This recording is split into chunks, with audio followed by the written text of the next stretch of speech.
ایران رسما اعلام کرد که امسال شهروندان کشور برای ادای مراسم حج به مکه و مدینه نمی روند، زیرا عربستان سعودی نمی تواند امنیتی زائران را درست تامین کند.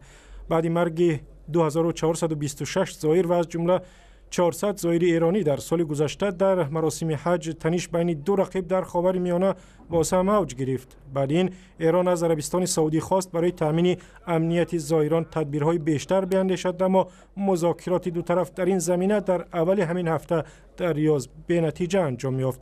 در این باره صحبتی داشتم با فرین آسمی، همکارم از رادیوی فردا. فرین، مقامات ایران چی میگویند؟ عربستان سعودی کدام شرط‌های آنها را برای تامین امنیتی زائران قبول نکرده است؟ سعید اوحدی رئیس سازمان حج ایران گفته که عربستان حج رو 5 ماه به تأخیر انداخته و به گفته او که کارشکنی کردن تا ایران نتونه در حج امسال شرکت بکنه. علی جنتی وزیر ارشاد ایران هم گفته عربستان با ایجاد موانع و کارشکنی ها به گفته او عملاً امکان انجام فریضه حج رو امسال از ایران گرفته. حسین جابری انصاری سخنگوی وزارت خارجه ایران هم گفته عربستان در موضوع حج مناسبات سیاسی رو دخالت داده و ریاض مدت هاست که سیاست خودش با ایران رو بر پایه تنش قرار داده. عادل الجبر وزیر خارجه عربستان هم دلیل به تفاهم نرسیدن با ایران را تقاضای تهران برای برگزاری تظاهرات در کنار مراسم حج اعلام کرد. برگزاری تظاهرات و راهپیمایی توسط ایران همیشه از موارد حساسیت مقام‌های عربستان بوده. در این جنجال حج بین ایران و عربستان سعودی فقط مسئله تامین امنیت زائران است یا اختلافات سیاسی دو کشور و دیگر عامل‌ها هم نقش زیاد دارند؟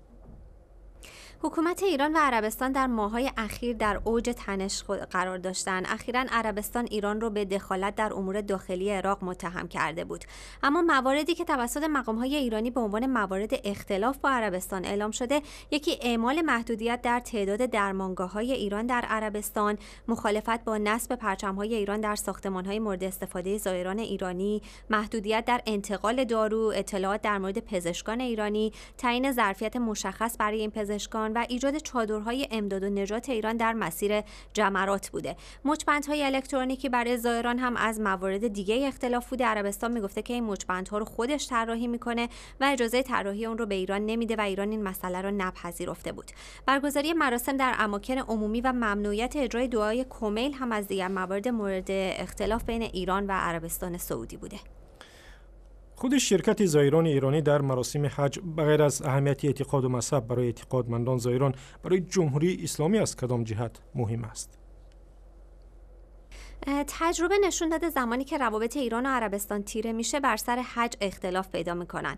اختلاف بر سر حج نشونه ای از تیرگی روابط دو کشور. حج برای جمهوری اسلامی ایران از این جهت اهمیت داره که در یک تظاهرات عمومی جهان اسلام شرکت میکنه. جمهوری اسلامی از زمانی که روی کار اومد تلاش کرد که از این فضا استفاده سیاسی هم ببره. برای حکومت ایران اهمیت داره که در بین مسلمانان جهان حضور داشته باشه و به عنوان نماینده شیعیان همراه با دیگر مسلمانان اهل تسنن به مراسم حج بپردازه. خب در کنارش همیشه تظاهرات و راهپیمایی‌هایی هم برگزار کرده که عمدتاً سیاسی بوده. مصاحبه کامل در این باره در وبسایت azadi.org